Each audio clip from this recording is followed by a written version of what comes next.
This is the time for empty courtesies. I'm here with Stephen Bruce so that we can discuss his book 500 Years After in a read-along commentary format.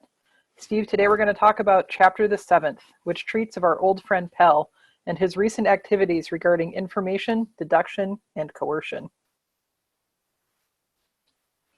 Yeah, those things. Pell is so much fun. I love writing Pell.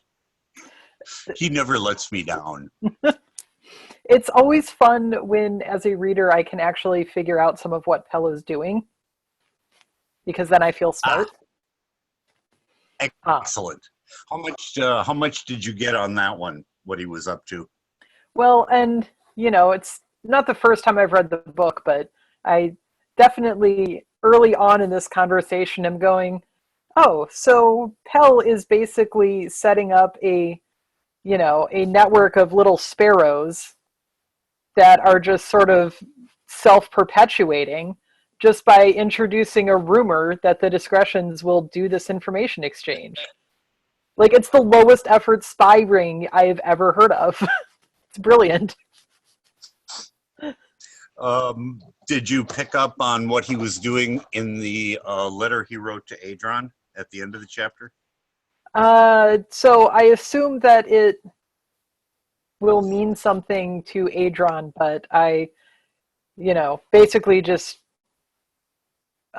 decided that it was some sort of Pell thing. Oh no, it's it's was hoping the reader would pick up on that. The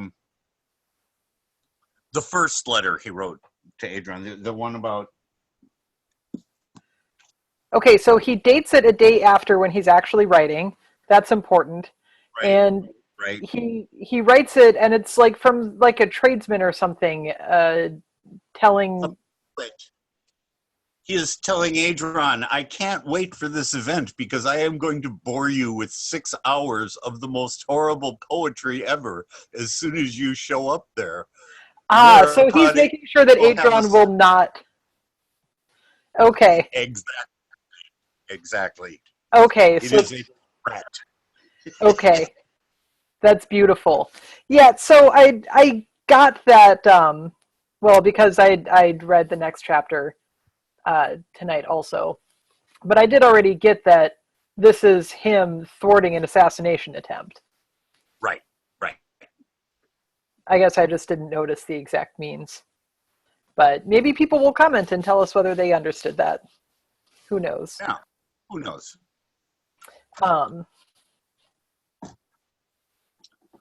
There's also talk about the theater, which actually, reminded me that we're all excited to be able to watch our favorite theater show.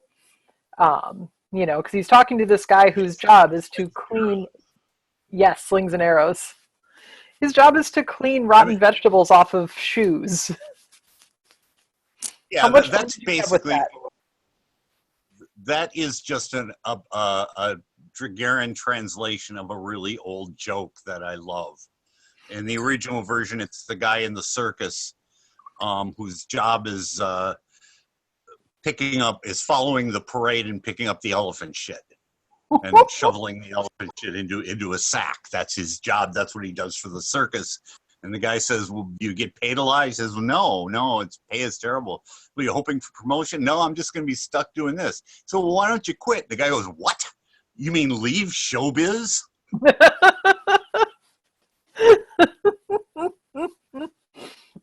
Yeah. Which it is. I was actually first told that joke by Dave Van Ronk, who was making the point of, yeah, that really is the glamour of showbiz. That's, that's our business. That's about it. Yeah, and I feel like everyone I know in most of the creative performing arts sort of things, yeah, they feel the same way. And leave all this behind? How can I do that? Also, extremely entertaining that Pell just assumes that it's the consort because it's always the consort who inspires these sort of chuckleheads. Yes, exactly. But, this time, no, it's a Lyra who is just going Yep. to take over the consort's position as calendar girl for this month. Yep. And I think isn't that when we actually meet Alira? I haven't read it. You're ahead of me on the second on the read. Yes, lots to look forward to in that chapter. Yeah. She is someone else, just way too much fun to write. There's a lot of that in these books, I think. They're a lot of fun to read for that. We like our recurring characters.